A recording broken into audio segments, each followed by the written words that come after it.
You're in the 06010. Focus. Fantasy Focus. Hello and welcome into Fantasy Focus Football presented by Boost Mobile. My name is Daniel Dopp here with the three best humans I know. Upgrade. Seriously, it is so exciting to be able to work with three people you enjoy being able to work with every single day. So Mike Clay, Stephania Bell, and Field Yates, I just want to start the show with some positivity. Wow. It's a Friday. We're pumped going into week 8. Oh. How are you guys doing today? I'm great. Good Thursday night football game last night. I liked the It first 4 drives more than the subsequent drives when there was touchdown, touchdown, touchdown, touchdown. But a thrilling game and a huge win for the don't look out now, but we're 3-4 Los Angeles Rams. Yes. For those of us who are fans of a different team in the NFC West, it's a little bit scary how good the Rams Little look daunting. right now. Yeah. Mike, how you doing? I know you and I were on the bandwagon of do not play Puka Nacua in case he goes because we think he'll be on a snap count, and then he put up a bunch of fantasy Well, there points. was context there, but first of all, I'm just waiting for you to drop the hammer now. You No. said nice things. You look good. I like your shoes. Thank you. You know, you got the shirt looks nice. Looks like you've been working out. The sleeves are a little tighter than normal. Shoulder's a little sore. I'm still waiting for a consultation from Stephania Bell over here on what to do for that, but it's a little slacking lately. But I don't know. I'm still not so sure about this. No. I'm Hey, watching you, sir. But yeah, we speaking- can talk about Nacua though. yeah, I was going to say, speaking of consultation, let's talk to a handful of people that are listening or watching the show today. In case you did not check out yesterday's show, go back and watch part 1 of our Week 8 preview where Mike Field and I kind of dove into a handful of different topics to be able to figure out what you should do heading into Week 8. And as always, like we talk about, Fantasy Football Now, Sunday morning, 10 a.m. to 1 p.m. on ESPN2 for all of the latest updates. But yeah, let's get into this game. Vikings and Rams. The big thing, I think, going into this that we heard from a lot of people about was if Puka goes, would you play him in this one? Mike, you and I took the stance, and Field, I don't remember where you were at, but we said I would rather wait because I don't think he's going to play a full complement of snaps. Yeah, I had him as wide receiver 2 for the week. I had Justin Jefferson. Sure, I'll bet you did. Besides that, yeah. Stephania, go ahead. Here's the thing, because I want to, make it so that you guys are not on a hot seat for this, because it would have been expected. We've talked about how the Rams are very meticulous and how they bring players back from injury. And here's what I'll say about this. This was a PCL sprain. So the first component is making sure it's scarred down enough so that you feel like the knee is stable. They're not going to run risk of re-injury by playing. And then the second part is the football conditioning. So they had to feel like he was conditioned enough to be out there to play football. And we've heard Sean McVay talk about return to performance. If you heard Puka last night after the game, he acknowledged he had no padded practices before the game. He barely stepped on the field during what was a lead up to a very short week game. And they just felt like he looked good enough, and the conditioning showed up on the data they track to let him go. There's no way you guys could have known all that beforehand. There actually is a way. And I think you guys are all being very resourceful, thoughtful human beings. And instead, our friend Ian Hartitz said it best. And here's how it works. It's I saw this If tweet. you start Puka Nacua tonight, he's going to have maybe 8 snaps and catch 1 pass on 2 targets for 9 yards, and he will dud. If you bench Puka Nacua, he's going to go off for 7 catches and 106 yards on 9 targets. So, congratulations, America. You all collectively benched Puka Nacua. I'm not going to say that the person who said he should be a lineup block is absolutely unequivocally right. I mean, obviously they're going to end up being a very smart human. Or the person that was skittish about playing Puka Nacua was a big dummy, because this is what happens sometimes when star players return from injuries. You might get a guy on the field for 15 snaps because that's better than nothing. He's a stud. I'm going to be worried less about what happened last night and worried more about what's going to happen going forward. And if you're a team that has figured out a way to piece it together in the absence of Puka Nacua since week 1, stock up, baby. I mean, we are to the moon right now. Thank you. I have Puka Nacua on a ton of teams, and I'm feeling great after last night. Seen him come back like that, only played 53% of the snaps and put up a stat line like that. And look, our analysis was it's a risk. Are you willing to take it or not? Yeah. We don't know for sure. I also laid out on social yesterday that there's upside here. He's a good player. It's a good offense. They're going to have to throw a lot. The game script's going to be good, but it's also very risky. So enter at your own risk. So I did. I started him in 1 or 2 leagues. I benched him in others. It just depended on my other options. It was that simple. So I projected him at a limited target share. That was still 10 points. Still a projection of 10 points. So hopefully some people started him, but if you were cautious, fine. Now you feel great about him 10 days from now and beyond that. So I'm feeling great about my Puka Nakua's year. And you could understand the Rams' decision, too, because they had these two players coming back from injury, and they have a mini bye this week with that 10-day respite. So it was a great chance for them to test their players, and it's also not preordained. You know, these guys get in the game, and there's a conversation happening in terms of how they feel when they come to the sideline. And Puka even referenced that when they come off, if they look okay, they feel okay, then they get to do more. Man, we love these teams, though, that just feature their stars. Puka and Kupp. Everything goes to those guys. They're going to be top 15 options going forward, most likely. And then Kyron Williams played over 90% of the snaps again. Marcus Robinson. Stop it. Okay. Stop it. Okay. But he had 2 touchdowns. But that's kind of my point. know. You had three guys On that my had bench. great games for the Rams, and Robinson scored 2 touchdowns. It stole 2 touchdowns Crazy, away. yeah. I love it. Love that offense. On the other side, like Aaron Jones got a ton of work, 21 touches in this game as well. He's going to keep being, it looks like the Aaron Jones that Stephania projected coming into the season. Justin Jefferson is just an absolute stud. Mike, my biggest question mark is, like, should we be moving on from Jordan Addison? We talked about him yesterday. Like a former first-round pick, feels like there's a lot of pedigree there, but he's just not done anything really for fantasy managers so far this year. It's been a really quiet start so far this season. And I wonder if that might get, maybe not worse, but kind of stay the same when TJ Hawkinson is back. Another pass Sounds catcher. like it's going to be next week. Obviously, there was a lot of hope that he would play last night. They end up not activating him. They will do so today. But yeah, Mike, other than touchdowns, it's going to be hard for you to justify playing Jordan Addison in a given week. Yeah, we said this yesterday. He's kind of just become a touchdown or bust kind of guy, which we don't always get at wide receiver, but that's the case. He can't seem to build up a consistently large target share. In this season, we've seen that. He has 4 or fewer targets in all but one game. In the game he had 8 targets, he had like 29 yards. Yeah. It just is not happening. And you're right, Hawkinson, we would expect back in 10 days, and that's going to even limit Addison's target share even further. So you could drop him certainly in 10-team leagues. 12-team leagues, it's more, he's a fine bench option, but definitely not a must roster. At this So our 6 touchdown scores for Thursday Night Football. Demarcus Robinson twice. Josh Oliver early. Yes. Trent Sherfield had a touchdown last night. Cooper Kupp obviously finds him back at the end zone as well. That was his first catch, I think, yeah. Cooper Kupp, yes, it was. It was a quiet first half for Cooper Kupp until that catch. So, and who I'm forgetting a 6th. Kyron Williams, did I say him if I did not? Scored. Yeah, Kyron scored on a receiving touchdown, by the way. He has now scored in 10 straight games. We deserve to give, make a note of this, Wednesday of next week, more praise for Kyron Williams because he has been as inevitable as you can find in fantasy football for a player not named Derrick Henry this But he's a punt returner, though. So Correct, yes. He returned like 2 punts, so should I just cut him from my team? Or? I don't have him because I cut him on all my leagues. Listen, all we're saying is have insurance. More you're on the field, more exposure. Yeah, that's true.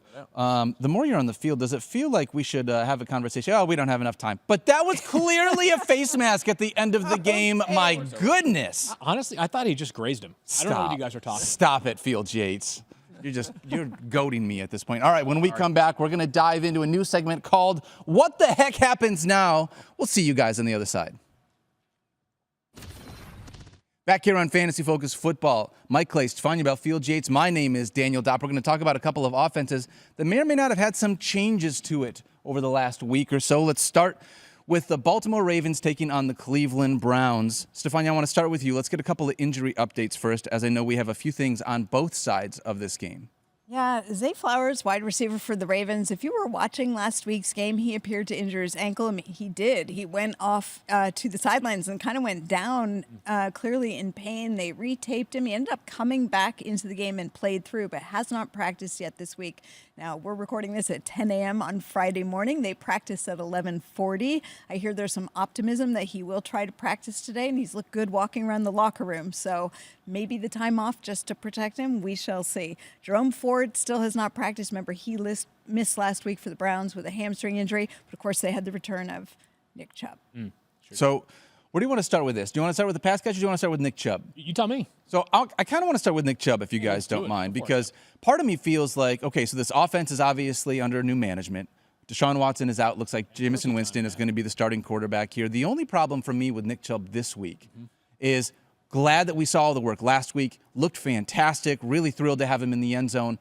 But is this going to be one of those game scripts where he kind of gets game scripted potentially out of this game with the fact that we think that maybe the Ravens could blow out the Browns, and that means we're not going to see as much rushing game work as we would like to for Nick Chubb? I have nothing more to add than that. I mean, yes, I expect the role to increase this week for Nick Chubb and probably every single week going forward, unless there is a setback with his knee. He's going to play more than he did last week, but he averaged 2 yards per carry last week. He was bailed out by a touchdown in which it was they wanted him to get Super a touchdown. cool. It was a great story, but he had just 1 catch last week as well. I've got him as, after removing Thursday Night Football players, RB28 on my board. So, I would not feel like there is a ton of upside here for Nick Chubb, because if this game is 28-0 at halftime, I will not be surprised. It would be more Jameis Winston's arm than Nick Chubb's legs that I'm expecting. And if that's the case, it means Pierre Strong's on the field. The pass catcher, we saw that last week. He was well ahead of Chubb in terms of snaps for that reason. Look, I think they're going to come out early in this game. They're going to try to run the ball with Nick Chubb, but they're playing the Ravens. Would you like to do They that? got Ken Dorsey now calling the plays, and we know that he likes to pass more. So I think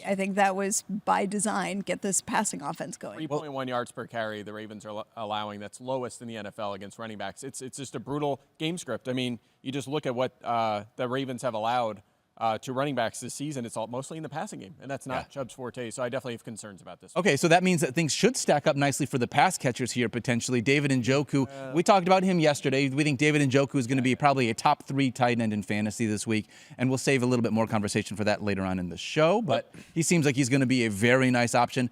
Mike, are you looking at any of these pass catchers? Cedric Tillman absolutely crushed it last week, led this team in targets once Deshaun Watson went down, and then you've still got the other 2 wide receivers in Elijah Moore and Jerry Jeudy. Are you projecting any of them to be starters in 10 or 12 team I think leagues? what's going to happen is here or there, you're going to have one pop up and have a decent game, whether it's Jerry Jeudy, who played a season-high 96% of the snaps last week, but hasn't really had a good game this year, or Cedric Tillman, who had a good game last week, but was on the bench for most of the season. I like him a lot as kind of an end-to-bench hold. I think that applies to both of these guys, just because they're going to be behind. They're going to have to throw the ball plenty throughout this season. I will say this, though. The Browns receivers have had the 5th easiest schedule so far this season. It is 2nd hardest the rest of the season. So Cooper got out of there at just the right time. So I don't think you're going to get consistent fantasy options out of this offense, but Jeudy and Tillman are the most likely. I've got Tillman as wide receiver 44. He is my highest ranked Browns receiver this week, although I think we are being a bit dismissive of Jerry Jeudy's consistency this season. He's got a catch in 3 straight games. Exactly one. One catch. Still, what a You know you're getting. what a bizarre trade that was.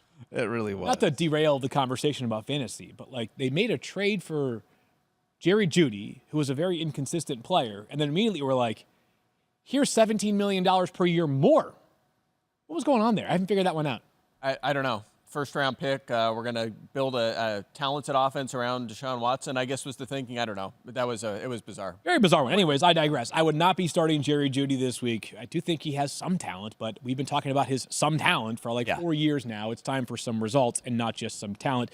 Tillman's got me intrigued. I've got him as wide receiver 44. I think a bit higher than where you guys are at in your ranks. He played 64% of the snaps last week and turned it into 12 targets. So very much he kind of reminds me, and Romeo Doubs has done a whole lot more, but like a couple of weeks ago when Romeo Doubs has that first game back from the suspension and produces well, it's like, oh, you got my attention, but am I 100% convinced that I need to be starting you? That's fair. Following week?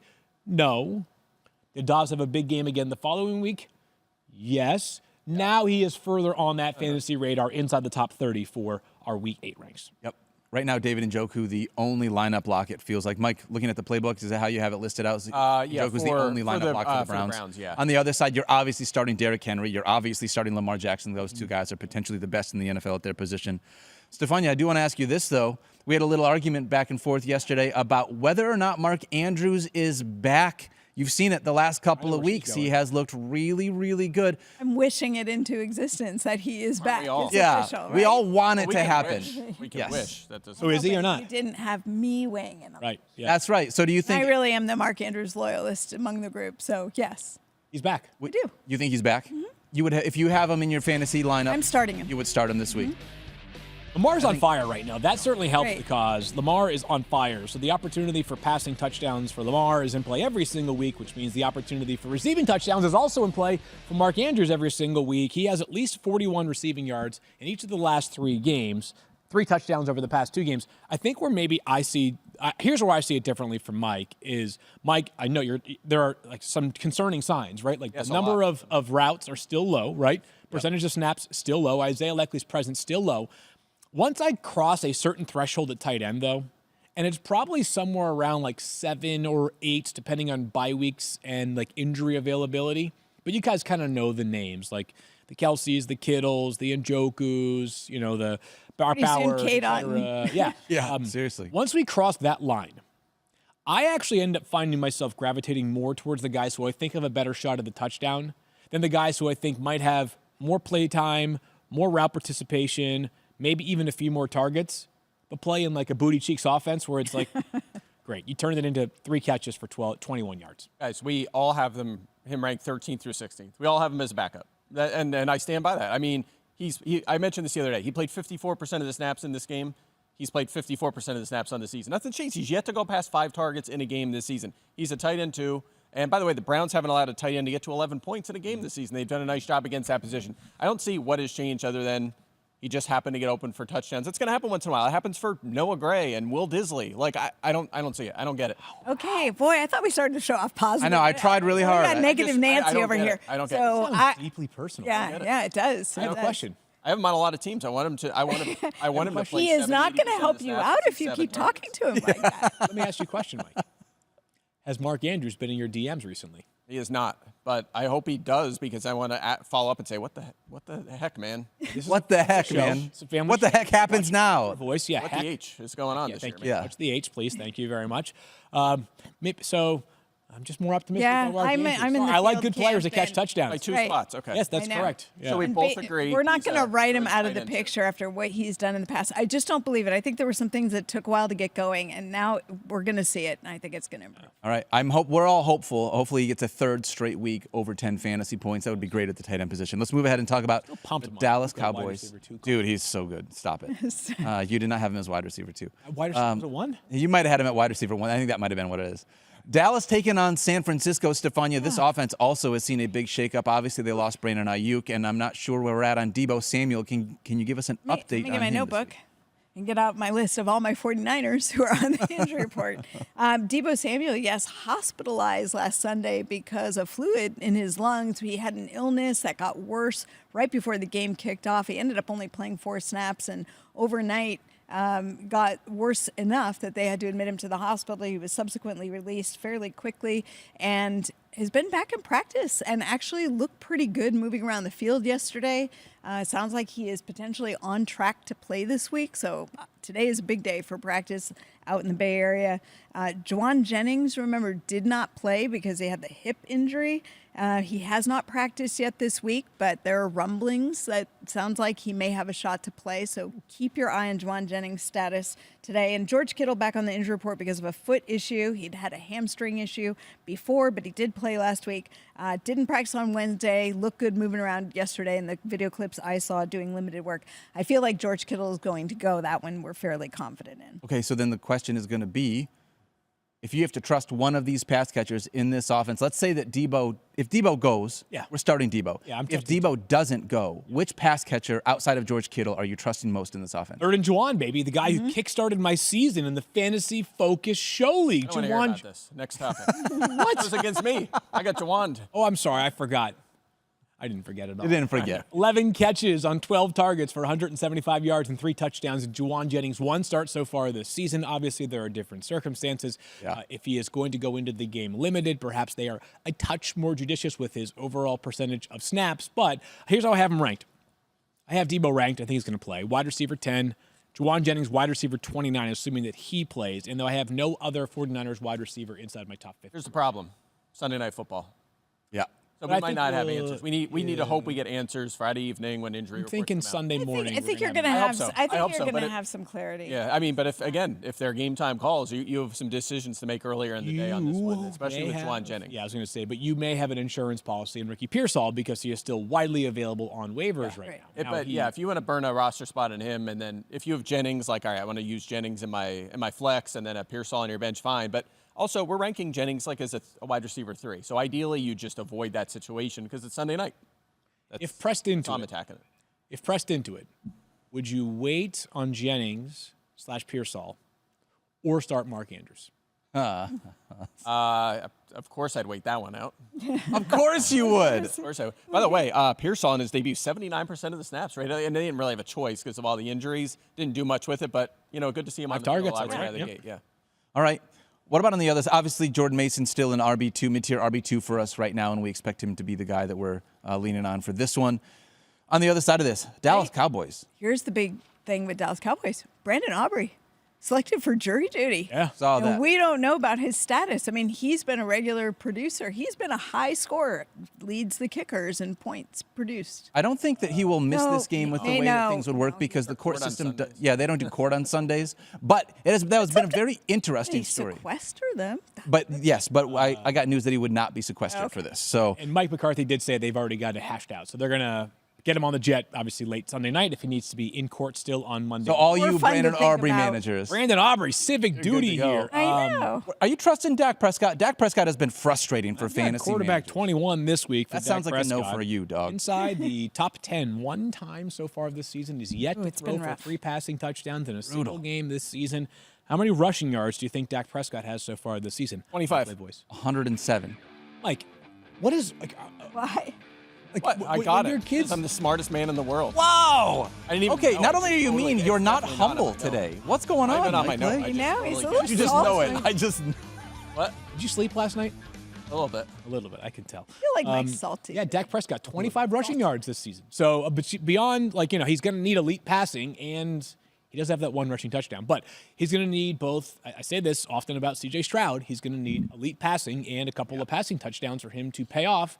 And I'm not sure that Dak Prescott has shown enough so far this season for me to feel confident. Yeah, what's going on there? He's pacing for 71 yards. He had 242 and 2 rushing touchdowns last season, so that's a big change. I will say this, Cowboys have the 6th easiest schedule going forward for quarterbacks, which helps him maybe a little bit get going down the road, but perhaps not in this matchup against the 49ers. I'm with you. I have him as a mid-range QB too, so I'm not starting him this One more note. This is the Kyle Soppe note of the week, so I'm sure Mike will buy into it as well because your guys' brains work the exact same way. The Cowboys had a Week 7 bye last year, and after that came back scorched earth. CeeDee Lamb was borderline unheard of. He was unparalleled amongst wide receivers. This year they had a Week 7 bye, and now they are back from that Week 7 bye. Mike, are you buying that the Week 7 bye is all it takes to turn on the season? No, I'm not. But I'm hopeful. I'm hopeful because I don't get it. Like, I don't get why CeeDee Lamb was so good last season and not this year. Out of the gate, like what did we change there? You know what's crazy? Bit bizarre. I just, while you guys were talking, mostly while Mike was talking, I wasn't listening because I wanted to look up some stats. So the usual. There it is. There it is. There it is. The shoe is dropped. I cannot believe that Joe Flacco and Tua have more rushing yards this season than Dak Prescott. The idea that Tua has more rushing yards than any starting quarterback in the NFL. He's played 1 healthy game, and he's not even a running quarterback. That's amazing. What's going on there? Well, it says more about Dak than anything. It's like I said, he's pacing for by far a career low. There's been a little bit of a change there. That's brutal. The Cowboys play every week. I swear I just watched the Jets, Cowboys, and Chiefs in prime time. Yeah. That's true, right? It Business feels like decision, it. It feels yeah. like it. Hey, teams that come off of being beaten by the Lions are 0-5 this year. Yeah. Did the Cowboys lose their bye week, or do you think they're going to lose this week to San Francisco? Which one is it? It's in San Francisco, so I'm going to go 49ers. I'm going to probably go with the Stefania 49ers think as wins well. this one. Yes, Stefania, where are you going in this one? This is unfair to me because you know where my heart is.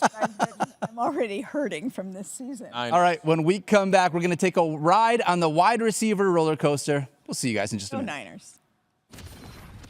Back here on Fantasy Focus, my name is Daniel Dopp, here with Field Yates, Stephania Bell, and Mike Clay. We're going to take a ride on the wide receiver roller coaster and talk about a handful of players that hopefully you can trust again here in Week 8. I mentioned Tua in the last segment. Man, and all the things he's done with his legs so far this year. Just excited to have him back under center. Mike, let me ask you, Tua back. First week from returning from injury. We saw what he did in Week 1. He was quarterback 8, threw for over 330 passing yards. Is he a starter for you in Week 8? He's borderline. I'm at 12 prior to last night's game, so borderline starter. He is what he is. Because you had Stafford quarterback 1, right? So he goes up to 11. Yeah, of course. Yeah, I had him wherever he finished. That's as usual. You got to convince the The people field more, Yates Mike. tells it. Okay, you got to convince. Stop talking. What are we? Distracting.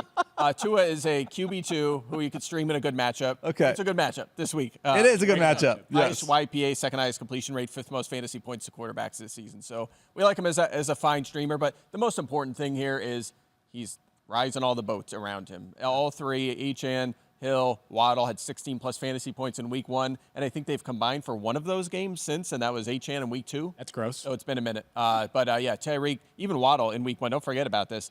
His only game over 8.6 points was in that one in the opener, 5 caught all 5 of his 109. targets for 109 in that game. And Tyreek's only game over 12.9 points was at that game, 130 yards and a touchdown in the opener. So definitely in a good matchup. We feel good about this whole offense. Tyreek Hill, wide receiver 3. I thought about putting him as wide receiver 1 for the week. I, of course, had Puka Nacua there, but I thought about it with Tyreek Hill. And then Jalen Waddle, wide receiver 17 for me. So crank him all the way back up. By the way, we're all operating under the presumption that Tua plays on Sunday. Heavy indications that is the expectation. Yes. Sorry. Great to see him back and fired up for him to be back on the football field. I just recognized that we have this great graphic behind us that I did not see when we started. Are you guys sit in the front of the roller coaster, people, or do you want to sit in the back or the middle of the roller Back coaster? is where the cool people sit. Oh, Because like Field and I are right in the very front. I don't like being in the front when you go click, click, click, click. Oh, the click, back click, gets click, the click. is the most aggressive. It definitely feels, but the front is the scariest because you get to see everything first. right. True. Good point. Remember the fantasy show bit we did? Where Yeah, we on the were roller same coasters. roller coaster in the front seat over and over and over. We rode. Mike and I had to ride roller coasters like 15 straight times back to back to be able was to do super this. fun. It was not. I don't like roller coasters. Cry for you guys having to ride a roller coaster all day. That compounds. sounds awesome. It was, yeah. Shout out to Lake work. It Compounds. was work. Yeah, it was work. Let's talk about It's like a Tua. field trip that we need to do. But anyway, Let's talk about Tyreek. You did mention Jalen Waddle and Tyreek Hill. Stephania, just anything that we want to mention about these guys? yes, and I want to start with Tua actually because the step that remains is the independent clearance from the clearance from the independent neurological consultant. People might have wondered. They wondered, well, if he was cleared to play from the outside medical, what does that mean? He still has to go through the steps of the concussion protocol of the NFL. And part 1 was getting back into practice. He had full practice. Now he needs that final clearance to be able to play. We expect that to happen. As far as his receivers, Tyreek Hill, if you saw his statements the other day, you know how excited he is to have Tua back. He said having him in the huddle almost made him cry. And then he gave a shout out to all his fantasy managers and said, start me this week. Yep. Then yesterday, he was listed as limited on the practice report because of a foot injury that was something new. I'm not getting the vibe that it's an overarching concern, but we need to watch Friday practice. Jalen Waddle listed as limited throughout the week with a quad injury. I expect that he'll be able to go, but again, just double check their status after today's practice. Okay, pumped. We're all pumped. If you've got either Tyreek Hill or Jalen Waddle, we're just thrilled to have Tua back under center. Let's talk about the other side of this game because Marvin Harrison Jr. has been really frustrating. We kind of mentioned this a little bit yesterday. I have him ranked as a top 30 wide receiver. I still think he's the most talented wide receiver in this Arizona offense. But what's your panic meter? If we had to put something on a panic meter here for Marvin Harrison Jr., are you nervous? Are you nervous? Yeah, I'm nervous. I'm very hopeful that he is the squeaky wheel this week. That's all I can hope for, truthfully, because the numbers don't bear out a player that needs to be inside your lineup every single week. We know the talent is there. Kyler Murray is a solid quarterback. Targets are not great. And, Mike, I'm also worried because the possibility of some Jalen Ramsey opposite him. Yeah, he definitely could be on him. Ramsey has shadowed a couple times this season, but it was games that Kendall Fuller was out, so I don't know if he'll shadow. And this one, Fuller's healthy now, so I doubt it, but it's possible. But overall, Miami's just been good against wide receivers. Fewest fantasy points allowed, only 2 touchdowns. The efficiency is mid-pack, but teams haven't thrown a lot against them. That could be changed a little bit if the offense is scoring more now with Tua back. Maybe teams have to throw more, and that adds to it. But only one receiver so far this season has hit 15 fantasy points against them. Wow. That was DK Metcalf, so perhaps a limited ceiling here for Harrison. I will say, though, he has a 24% target share. We just want that to go up a little bit. If we can get that to 28% even, his output will be a little bit better. I think that in terms of, like, to answer your question, we're not panicking about him as like a starter in fantasy. We're starting him. There's probably some panic for like, man, what I invested in this guy on draft day, he's not living up to that. That's kind of where the panic is. I don't know if he's going to get there, but we're still starting him, right? At least he's not a complete dud where he's on benches. You know what he feels like to me? What does he feel like? 2023 Drake London. Yeah.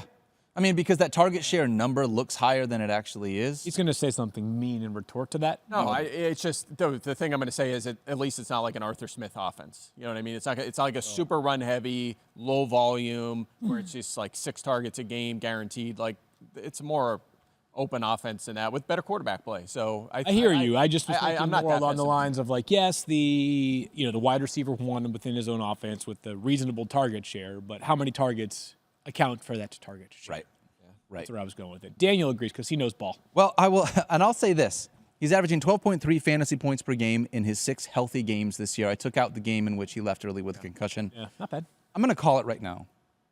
Yes. From week 8 on, Marvin Harrison Jr. is going to average more than 12.3 fantasy points per game. I think stock goes up because this is one of those squeaky wheels like you talked about. You can't draft a guy 4th overall and not find a way, if you're really trying to be in the playoff hunt, to get him involved into this offense. I think this is where we start to see Marvin Harrison Jr. start to take off. I'm going to manifest it. I'm going to project it into the universe and make it happen. Two thoughts. I thought that call, like I'm going to call it now, was going to be a little bolder than him going too. up. I thought it was going to be like Marvin Harrison Jr. will outscore Malik Neighbors. No. I will say this, though, too, and this did work in the players' favor, is the Jets were singing a lot of the same tunes about Garrett Wilson when he was struggling out of the gate that the Cardinals are now singing about Marvin Harrison Jr. When talking about Marv, Jonathan Gannon, their head coach, was referencing how, did you guys see that Greg Dortch touchdown catch on Monday night? Yeah. Because Marv was drawing the defense away from that opportunity there for Greg Dortch. Fine. Okay. We don't get fantasy points for opportunities created for other people. I don't think that's why he's there. We get fantasy points for air yards, but not for opportunities created by other people. So anyway, I bring that up only to say that, the Jets kept saying those things, and then eventually the wall cracked. And he got an astronomical number of targets over 2 games, and then they traded for Aaron Rodgers' best friend. Give me 23 targets. For what was it, 23? Is that what it was? Officially 23. Yeah, give me 23 targets for Marvin Harrison Jr. Chase Talent. What is the number you said? 12.9. 12.3 fantasy points per game. I have him projected for 13, and what we think is somewhat of a tough matchup for this week. So going forward, do you have what the Cardinals wide receiver strength of schedule is moving forward? I don't have it in front of me, which probably means it's like middle of the pack. Okay. I only note it if it's substantial. But the Twitter or the charts out there on Twitter. At Mike Clay NFL. Yep. That's right. All right, let's talk about the Buffalo Bills and Seattle Seahawks, another wide receiver roller coaster here. We got a couple of updates. Stephania, no DK Metcalf in this one. If we're not so fast, because Mike McDonald did say that they wanted to see how he would look on Friday. Didn't practice, start of the week, a grade 1 MCL sprain from last week, and we probably assumed that he would be out, but we have seen wide receivers play the following week after MCL injuries in the past if they are very, very mild. The key is with grade 1, it's not an unstable knee, so it's probably more of a pain issue and a fear of if you're playing differently because it hurts that you might risk further injuries. So evaluation today, and then we will see what his status is for the weekend. Do you think next time this happens, you can say, "Not so fast, my friend," just so it feels like, I don't want to. that's like the proper. I believe that belongs to someone else. I do. Lee Corso, who's Tip of the going hat. home Lee to Corso. Bloomington this weekend. Yeah. Big college game day, huge game. The Smoking Sigs of Indiana taking on the Washington Huskies in a Big Ten matchup where there's 18 teams in the conference. Hey, speaking of the Washington Huskies, you know who used to be in Washington and is now in Seattle? Ryan Grubb. Ryan Grubb fields Yates. Yeah. Hey, how are you Is that approaching a these way? wide receivers? So I've got Jackson Smith and Jigba. This is assuming DK is out as wide receiver 19 with Tyler Lockett as wide receiver 22. And there's almost like a gut call that tells me you could flip those guys. Sure. JSN has been wide receiver 30 or worse in every game but one this season. Now, he does have 9 targets in at least 3 games. Tyler Lockett, we presume, will step into a larger role. He has played over 60% of the snaps in 4 of 7 games, under 60% of the snaps in 3 of 7 games. He'll probably be closer to like an 80% of the snaps type of guy on Sunday, assuming DK is out. You don't think they'd leave him at 60 and just give those other snaps to our favorite wide receiver from the Seattle Seahawks? But, Jake? I'm going to reserve Bobo thoughts until Sunday, perhaps. Okay, all right. But yeah, I will just say this, and maybe this is a bit crutchy of an argument. Maybe it's just like, trying to like connect dots here. I feel like Geno Smith and Tyler Lockett just kind of get it with each other. Yeah, they got a rapport. Have a really good rapport. For sure. So you could make the case that Lockett might even be more trustworthy than JSN, but I have JSN ranked 3 spots ahead. Yeah, there's room for a lot in this offense because they're first in pass attempts by 16 over the next closest team, first in completions by 26, and first in passing yards by 161. Yeah, pretty good. A lot of volume. 8.7 targets per game for DK Metcalf out the door so far this season. By the way, JSN right now leads the NFL in pass routes run so far this season, 9th in targets and catches. And you mentioned Lockett, who's been running as the clear 3 behind Metcalf and JSN. He's played 76% of the snaps this season. So there's room for someone like Jake Bobo to step in there and have a substantial role. So I'm with you. Tougher matchup. Bills have only allowed 16 fantasy points to 2 receivers. And I was hoping one of you guys would steal this stat because these 2 receivers are Garrett Wilson and Alan Lazard. That's right. Had to catch you. We don't, So obvious, we don't even need to know. So obvious, yeah. Of course. So I like them both. I have them ranked about where you do too. All right. What about on the other side really quickly? Amari Cooper, we saw him be great in last week. Mike, but he only played like 18 snaps that game. What are you expecting or projecting for him? Yeah, going more forward? snaps. He'll go from 33. He'll probably double that at least in this game. Should be in a good spot. Seattle mid-pack against receivers. So projected for 4 for 66, as you can see on the screen. So yeah, he's a fringe wide receiver too. Would agree on that. I've got him as wide receiver 18. The only Bills wide receiver that I am comfortable starting right now inside my top 30. There'll be some work, of course, for Khalil Shakir, Mr. Reliable. But to me, Amari Cooper, he was acquired for a reason, folks. The reason is to elevate this offense. Yeah. Feels like we're in a really nice spot. I cannot wait to see Amari Cooper hopefully thrive, especially for all the fantasy managers that used a draft pick on him. All right, when we come back, we got more from Fantasy Focus. We will see you guys in just a moment. Back here on Fantasy Focus Football, we're going to dive into the slot machine, the start-sit slot machine, guys. Trying to figure out Are we where in we're going to start. Vegas? Yeah, it's going to be a little bit of a Vegas like it. feel. I like it. Stephania. Absolutely. It kind of reminds me of when we were down in Nassau around the craps table, figuring some things out, making some money, no big deal. Let's start here at the top. If we can roll the first one, let's spin. I think it's a spin, it's not a roll. All right, here we go. For those listening at home, we got a list of players to be able to choose from. Shout out if you know that reference. Interesting. All right, we got 3 players that we have on our screen right now. It is Chris Olave, Devontae Smith, and Marvin Harrison Jr. We need to start one of these. Mike Clay, I'm going to start with you. Which one of these 3 wide receivers, Chris Olave, Devontae Smith, and Marvin Harrison Jr., would you start over the other 2? First of all, you have like the most intimidating receiver in the league, and Marvin Harrison there with the picture that people like to talk about, and then maybe the opposite with Devontae Smith. I'm not. Devontae Smith, who makes me look fat. He's like 112 pounds. Slim Reaper. Okay, yeah, That's right. Yeah. So, yeah, I'm going to go. This is close. I have all these guys pretty tight in the rankings. I'm going to go Harrison here. What? I was going to say, maybe I should ask this question first. Is Chris Olave going to have Derek Carr under center, or is he going to have Spencer Rattler under center? Let's not look that way. I think it's another Spencer Rattler week. Derek Carr started throwing again, which is encouraging, but he hasn't taken part in any team drills or anything, so it looks like another week. Just to make sure that was a part of the context, I should have started there. That's Mike. it's a good variable, because if Derek Carr does play, different conversation. Chris Yes. Olave Right. But I'm going to go Harrison. It's very close. Devontae Smith has kind of cooled off with A.J. Brown back in the line. There's still no Dallas Goedert, but he had the long touchdown 2 weeks ago, but there wasn't many targets. And the last week had negative 2 yards in that game for the game. So he's been a top 20 scorer the last couple of weeks with A.J. Brown healthy. He's going to be okay, but I'm just a little worried because that offense is a little different. They're run heavier this year, even more so at the goal line. They've really featured Saquon Barkley, so I think Harrison's the answer. Interesting. I've got Devontae Smith, the highest ranked at wide receiver 25, 1 spot ahead of Marvin Harrison Jr. Oh. I have the same thing. Okay, I thought I was Showing like you I'm doing starting. something wrong. Okay, Nope, you're no. starting him. I'm starting Devontae Smith as well. Yeah, so here are the reasons, is that mostly I think the last 2 games were games in which Philadelphia just ground controlled the crap out of the game because they could, right? Cleveland and the New York Giants. His first 3 games of the season, 8 targets, then 10 targets, then 10 targets as well. If we think that number hovers closer to 7 to 8 against Cincinnati, who will probably be able to score against Philadelphia, I think he'll be just fine. I just want to say as an aside, when these 3 guys landed, it reminds me of like easily my favorite thing on social media. And it's usually from the aggregators where it's like, all right, you ready? Start one, bench one, cut one. Josh Allen, Lamar Jackson, Joe Burrow. And it's like, I think about like poor Browns and Panthers fans right now who would be like, I would take whoever. I would take give any. Whoever they cut, we're claiming. We want Yes, that. exactly. all of them, right? So anyways, it is close here, but I have Devontae Smith as wide receiver 25. Daniel, once again on the right side of history here. I would take Devontae Smith as well. Bengals have given up 15 or more fantasy points to 7 different wide receivers this year, and this is the second highest total on the slate, according to ESPN Bet. So I'm assuming a lot of points are going to be scored without Dallas Goedert in this one, it sounds like. Yeah, Maybe not it's gonna be practicing yet with the hamstring injury, so I think we expect Dallas Goedert to be sidelined. I do want to just mention Chris Olave, since we jumped off of him, though, let's talk that about it. People forget maybe that he still, he has to have that final clearance. So just make sure we check, because he was a full participant in practice, didn't play last week because of the concussion.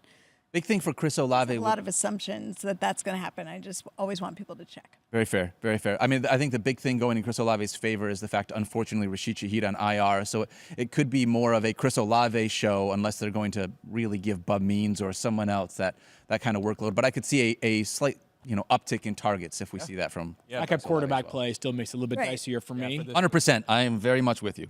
All right, let's go with another one of these. Let's spin the wheel if we can. Let's see where this one lands. Wait, the Joker, and the triple. Daniel, you get the reference. Can you please do? It's a game from like when I was a kid. We Yep. used to be able to watch it. Joker's Wild. Joker's Wild. Thank you very much. And shout out to anyone in the audience who remembers the Joker's Wild. I used to love it as a kid because the slot machine thing was like this giant handle. that huge. Stuck up from the ground. People would pull it with 2 hands, and that was the thing when it would come up. If you got Jokers, you would win Joker, and a triple. So anyone who watched that, when you see a slot roll like that, that's what you think. I always wish I could have been on one of those game shows. Like it would have been fun. It's not too late. You're right. You're Right. right. Do supermarket sweep. That'd be fun. That was my favorite growing up. Say bring back Joker's Make sure you Wild, always one of grab my the favorites. turkeys. There was always a handful of high-priced items you got to make sure you go around and grab. That was fun. Yeah. Yeah. Phil, did you have a favorite game show that you watched by any chance growing up, or were you Favorite not? game show growing up, probably Masked Singer. Okay. I know Oh it my God. debuted like Growing up. 40 years ago, but The game shows I like, they are not allowed anymore. That is Like not- the Newlywed Game, and No. if I did. anybody watched that. What is My whammy? favorite. No whammies, no whammies. Stop. Whatever yeah. that was. Oh, I yeah. loved being able to watch Oh that. yeah. Elizabeth And then- Banks hosts that now. I forget. Oh, And then Hollywood Squares. Who Wants to Be a Millionaire. Is that what you're thinking of? No, that's not it. It? Field- Jeopardy?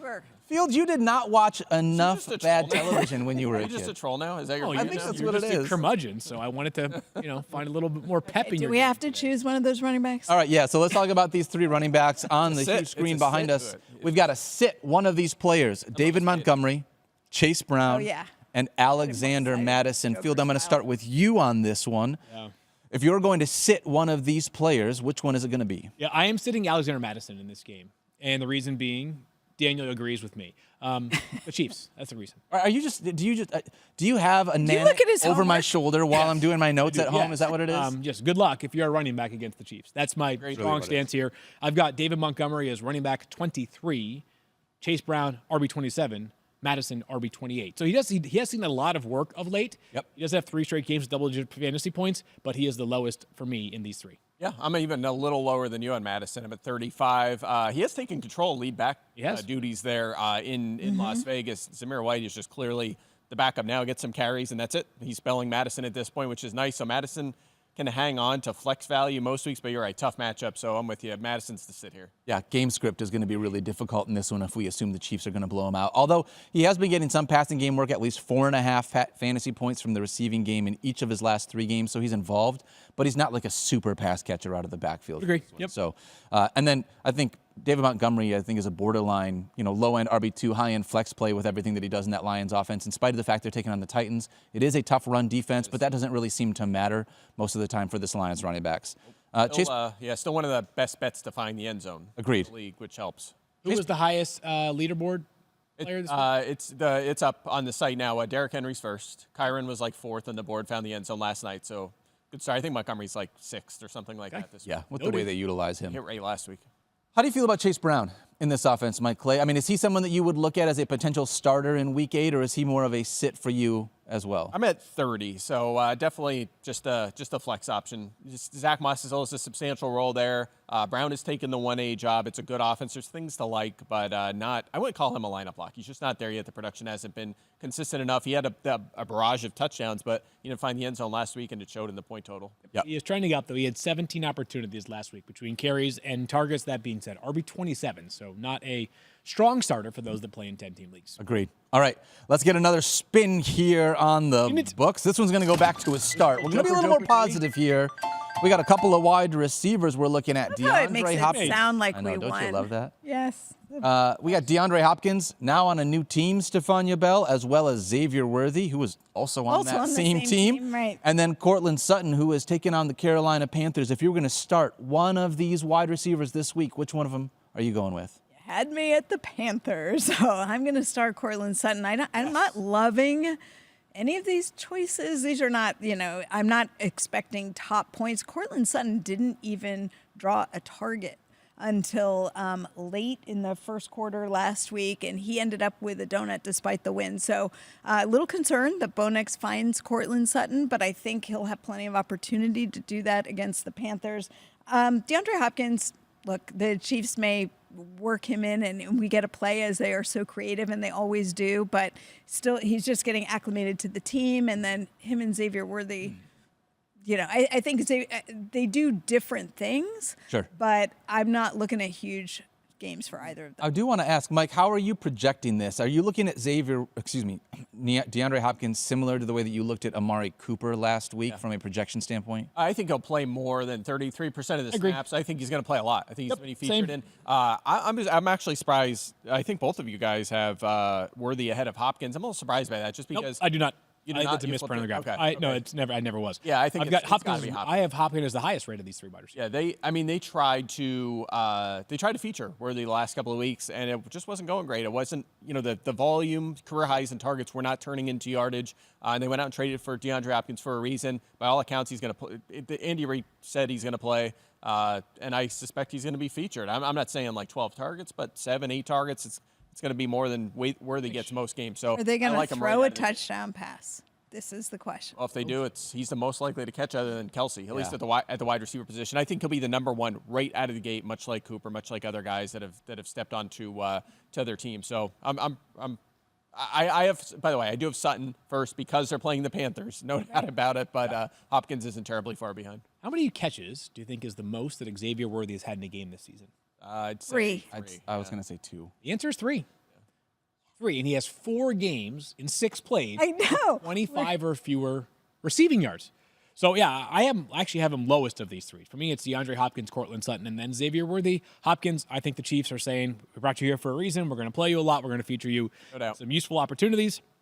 Sutton, the matchup is great, but I've got trust issues after 0, and I mean 0 catches last week. And then Worthy for the obvious reason. Yeah, I haven't looked into this, and maybe I should because I'm curious now, but I feel like when a guy like Cortland Sutton has 0 catches, they're like, whoa, how did that happen? We have to fix this next week. I don't know, man. They ran through the Saints last week. They might just be like, who cares? I don't know. It doesn't feel. I mean, this is the thing. I think he rebounds. I want it to be a rebound. I have Cortland Sutton on a handful. Over under of teams. 1.5 catches this week. Stop. Over. Stop. What kind Over. of Better be over. kind of juice can I get on that? Over. I don't know. Probably an apple. A nice apple. They're juice. not, they're not even Massive taking that apple bet juice. in I'll take Vegas. an apple Like, juice. it's terrible. Apple juice. I got those. All right, good. All right. I want an apple An juice. evolving Someone apple bring me an juice apple family juice at if our he has house, 2 yeah. catches. We got one more we're going to do here. Let's spin the wheel one more time. We're going to start this one with some quarterbacks that we're going to dive into, and we're going to start one of these quarterbacks. We've got Caleb Williams, CJ Stroud, and Geno Smith. Guys, if I had to start one of these players, A lot of pedigree there. I'd start Caleb Williams. 3 first-round quarterbacks right there. Yeah. That's not correct. No. Geno second Oh, round. he was a J. Oh, you're right. Man. Wow. Dare Should you. I just leave? No, I mean, because I said you were right, and so that makes me look bad we as should well. both leave. Yeah, we should Good both. call. leave. That was a brain fart. You're right. This long is time what ago. happens. If Mike hadn't been so crabby earlier in the show, I would have let it fly. No, you shouldn't have let it fly. You should call me out. Oh, okay. Fine. What else do you want me to call you out on? Anything I get wrong, bring it. Where do we start? Goodness. It's not often it happens, so you gotta. My niece Isabel listens to this show, and I want to make sure that she knows that we are actually friends with Mike Clay. She listens to the Friday show specifically, so I want to make sure she doesn't think that we don't like you, Mike, because we've gotten a bunch of people on social media that It's wonder always if good we're when you actually have buddies. to say that. I know. It's like I'm not paid to say this. Mike is actually a friend of mine. All right. So let's start with Caleb Williams because I think he's my starter this week. He's been cooking. I've mentioned it a couple times. Over 300 yards and 2 touchdowns 2 weeks ago. Last week, 226 yards and 4 touchdowns. This offense is 100% on the rise for the Chicago Bears. Also taking on the Commanders, who have given up the 12th most fantasy points to quarterbacks. I understand that's kind of slowed down a little bit these last couple weeks, but they haven't played a bunch of juggernauts, honestly, at the position. Well, I mean, Andy Dalton having .08 fantasy points certainly helps the average. I know Right. Bryce Young finished off that game last week, but Bryce wasn't much better. I have Geno first, Caleb second, Really? CJ third. Yeah, me too. Uh, Same order. the volume is just absurd right now for Geno Smith. We don't talk often about quarterback volume. I feel like it's always like, yeah, the volume for this running back or this wide receiver is off the charts. For Geno, it is off the charts. Mike just mentioned it in the DK Metcalf /JSN /Tyler Lockett context. But yeah, I mean, he's throwing the football like, I don't know, it feels like about 50 times a game. It's not quite that high, but Is this because you think that DK Metcalf is going to play? Or if DK Metcalf... Okay, so this is without doesn't change. DK. Doesn't change. Yeah, Okay. doesn't change for me. I'm pumped for Caleb. I mean, I like the guy too. Mike's the hater. I guess I'm the one that likes Caleb more than you. Oh, well, you're a big Bears fan, so it makes sense. Everyone knows I'm a huge Bears fan. That's It it. really works in your favor. But I do have Gino, and then I will say this though, Caleb, trending up for all the reasons we discussed yesterday, and 90 rushing yards over the past 2 games for Caleb Williams. I think we can all agree it is at least Gino and Caleb, and CJ Stroud is a distant third, unfortunately. In this. Like to feel that way too? Yeah, he's the one that's not running very much, and Gino can add a little bit with his legs, but also, like you said, he's first in attempts, completions, and yards. He's crushing it. The only thing that hasn't followed is the touchdown so far, and this is an ongoing issue with this offense that even with the new coaching staff, they can't seem to solve. So enough of like the 50-50 balls or the 10-90 balls near the goal line. Let's have some more high percentage throws near the goal line to get him the touch. Can you imagine where he'd be in fantasy points if the touchdowns were matching up with the yardage? He'd be up in the top 5. Aren't they called Mad Dog 80-20 balls? Wait, wasn't that a... They're called Bobo 100-0 balls. Like if they just featured their best player in the red zone, he would be a top 5 fantasy quarterback this year. For real though, like Jake Bobo is set up. This is your week. This is your week, Field. It is. He is set up for a nice game here. Saving it for Sunday, but I need you to wear a know Jake that Bobo there's jersey. there's a game this week that I want to watch more than the Bears at the Commanders. So to watch these 2 quarterbacks. Well, yeah. Well, Hopefully we get Well, Jaden Daniels. that's true. Hopefully we get I mean, Jaden I Daniels. just said that, and I know. I know the fact that we haven't talked about it yet. I actually just suggests that realized it's as soon probably as I not. said that was in my like dreamland because I don't think Jaden Daniels is going to play. I was just wishing it into existence. The first overall pick of the 2024 draft against the second overall pick of the 2015 draft just hits a little bit different. Little Number different. 1 versus number Matchup 2. is It's all been not looking the same. Okay, thanks. I was in pretend land for a minute. I don't know. Look, the offense didn't miss a beat with Mariota last week, so who knows? Like we might get it. Maybe it's good. Well, not starting. Maybe it's just like not overthinking it, just coming in. Maybe that's Playing the what helped Panthers. him. Yeah, the Bears are gnarly though. The Bears are sick on know. defense. Yeah, the Bears have been I really know. good. All Okay, right. well, scratch that. We got more when we come back here on Fantasy Focus. We're talking about a running back that may or may not be on the hot seat. You're going to want to hear this one. We'll see you in a minute. Back here on Fantasy Focus with Stephania Bell, Mike Clay, Field Yates. My name is Daniel Dopp. Let's talk about the fantasy hot seat. Someone that might be on the hot seat here in Week 8, Field Yates. Travis Etienne. Yeah. He has been, I guess, vexing. I've used that word a couple of times Like this that week. word now. Is that Yeah. your- I do like that word, yeah. I think he's been frustrating for fantasy managers in part because Tank Bigsby has been pretty legit. ETN has over 60 more snaps than Tank Bigsby in spite of the fact that he's played 1 fewer game. And even though he's got all those extra snaps, Bigsby on a per-game basis, more rush attempts, more rushing yards, more touchdowns, more scrimmage yards. He's out-touched Travis Etienne inside the 5 to 3. Yeah. Etienne, though, is getting that passing game work. He is. And that's what keeps elevating him from that. He's So so do you vexing, think yeah. do you you can't use my word. Don't you dare. Vexing to the point that you might be flexing him rather than starting him. Oh, he's a vexing flex. Yeah, that's it. I would say Okay. so. Yeah, this one's tough because all the numbers that you laid out are important. What we haven't seen yet, though, is since the further rise of Tank Bigsby, we have not seen Travis Etienne healthy and on the field. Do we think he'll play? I mean, that's the question, right? He has not put in a full practice since he injured that hamstring when they were over in London and obviously didn't play in week 7. And so Friday's a big day, and we're obviously here in the morning not seeing if he's back yet. But you wonder if there was something in terms of the hamstring that was bothering him before that may have contributed to it. But he hasn't really looked like himself to me.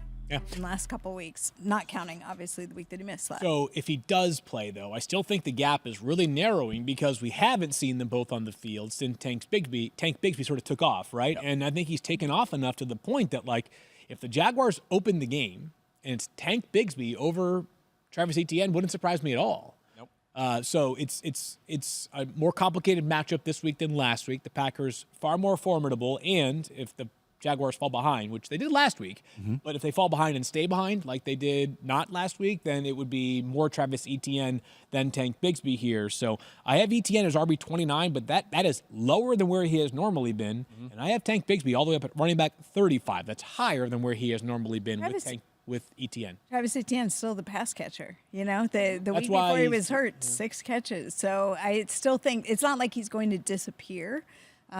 But I think as far as the rushing volume, that's clearly going to go to Bigsby. Yeah, 4.4 targets per game. And also, it's funny, Etienne's yards per carry up from last season.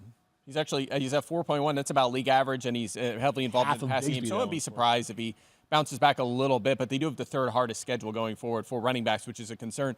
Quick note on Bigsby, outstanding rushing efficiency, 6.2 yards per carry, 3.7 yards after contact. Both are best among running backs. However, 2 targets is fewest among all tailbacks who have played at least 100 snaps this season. He's a non-factor in that department, and it limits his upside. So he's only a flex option if ETN is out, in my opinion. Do you think that Tank Bigsby has done enough that even when Travis Etienne returns, that this is more of a committee than like Travis Etienne comes back? Yeah, I do, but it kind of already was. Like Etienne hasn't cleared 13 carries in a game. Bigsby's already had a big role in the running game. It's the passing game role that's separated. I mean, you know what? It kind of reminds me of Tampa Bay a little bit. It's like Etienne and Rachaad White have a lot of similarities right now. Yeah. So, we've been trying to be able to speak this into existence. I've been trying to get more Bucky Irving in my life. I'm okay with more Tank Bigsby. It helps his name is Tank. Yeah, that just makes me feel good about it. I just love Etienne. He's still 25. He's a good player. I know he's been a little beat up, had a struggle here or there, but he's a really good player. The best part about what you just said, Mike, is that in October of 2024, he's still just 25. But by August of 2025, it's like, dude, Etienne's 26. He's 26 I already. gotta be concerned about the age. Get him out of here. Forget about it. All right. Only thing I'll say, by the way, you mentioned Mr. Bucky Irving there. You want more of him? I think you're going to be getting less of him this I know. Back-to-back DNPs with a toe injury, which would mean Rachaad White set up in a nice role on Sunday, plus Sean Tucker. Was that a movie, Sean Tucker Must Die, or am I making that up? No, it wasn't that. John Tucker? Yeah, it was something like that. I think it was, yeah. John Like Tucker. that. Okay. I don't think it was Sean Tucker, though. Don't know. You're just crushing your references so far today, Field. Is it John Tucker? I don't know. I'm a football guy. What can I say? I'm pretty sure that's what it is. I don't watch this rat I'm gonna be poison that very- you guys do. Be very Rat distracted. poison. All right. When What was we that movie come you were back, telling us about? which movie? Mike, some random movie he was watching? Star Wars or something? I don't know. Stop it. Oh, Stop it. Kidding. Remember when Thirsty Kyle told us he hadn't seen any of the Star Wars Did a book movies? report on it. Yeah. My gosh, that was frustrating. I love everything about Kyle except for report. that. Not to gloat, I know someone who was in a Marvel movie. I'm just saying. Okay, Mike. All right. All right. It All hasn't right. been- who I that told you would you couldn't be. say anything until it's released. I know. One of the highest grossing movies of all time. If you've heard that before, I don't know if you've heard that. But Never This heard does that. not ring a bell. I know him. Something Barry. I don't know. we love He's the an Marvel actor. comics here. We always do. All right. When we come back, we're diving into our starts of the week here in Week 8. We'll see you guys in just a moment. Back here on Fantasy Focus Football, Mike Clay, Stephania Bell, Field Yates, and Daniel Dopp. Let's dive into our starts of the week. Field, I've got 2 favorite bows in my life. It's Bo Jackson and Bo Burnham. Okay. All right. If you had a favorite bow this week, who would it be? It will be Bo Melton. Oh, stop it. Dang Oh, it. Melton, start of the week. All right, next. Totally trolled me. You totally got me on that one. Bo Nix for me is my start of the week. The Panthers allowed the 4th most points to opposing quarterbacks so far this season. Bo Nix has 19 or more fantasy points in 3 of his last 5 games. Did you know? He has 4 games with 35 or more rushing yards. He has 3 rushing touchdowns, does Bo Nix. He's a legitimate dual threat quarterback, and it's a great capital G, capital R-E-A-T for that matter. Yep. Great matchup. Bo Nix, my start of the week, inside my top 10 of quarterbacks. Yeah, he looks like he's going to crush it this week. Yesterday, I made the comment that in our Dynasty League, I'm actually going to start Bo Nix over CJ Stroud. Took a little bit of mental fortitude to be able to hit that button. That did. But this matchup and everything he's doing with his Yeah. legs, it feels like Bo Nix is... I'm in a league that somebody else on this set is also in, where Bo Nix was added at the cost of Patrick Mahomes yesterday. Wow. Redraft league. Wow. Crazy or no? No. Not, I don't not think ba- Not so. based on performance to date. No, it's but hard to I argue didn't with expect it. to get that notification. I You know, know, that it's- You got to separate the It fantasy feels from the reality wrong there. because Yeah. it's fantasy, not reality. By the way, I peer pressured Field into adding Jake Bobo in the Dynasty League yesterday. That's amazing. I didn't. I thought I bid for him on waivers a couple of nights ago, and I guess I lost him to somebody else.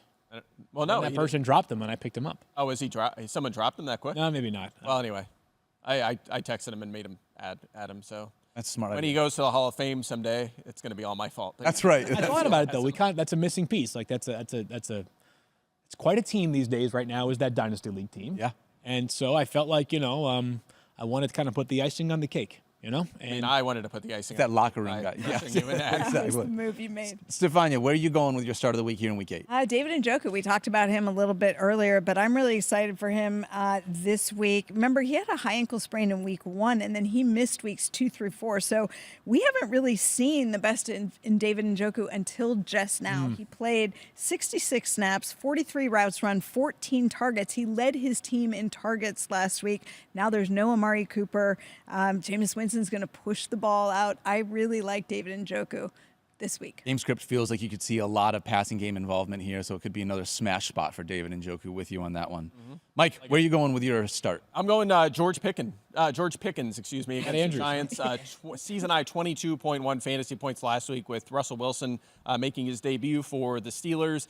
Look, Pickens, even before Russ was there, had at least 7 targets in all but one game this season. It was a game where the Steelers did not really have to throw the football. He's had a huge target share. He's had some bad touchdown luck, something that we started to see get fixed last week when he found the end zone. The Steelers, not even just including this week, have one of the easiest schedules for receivers going forward this year.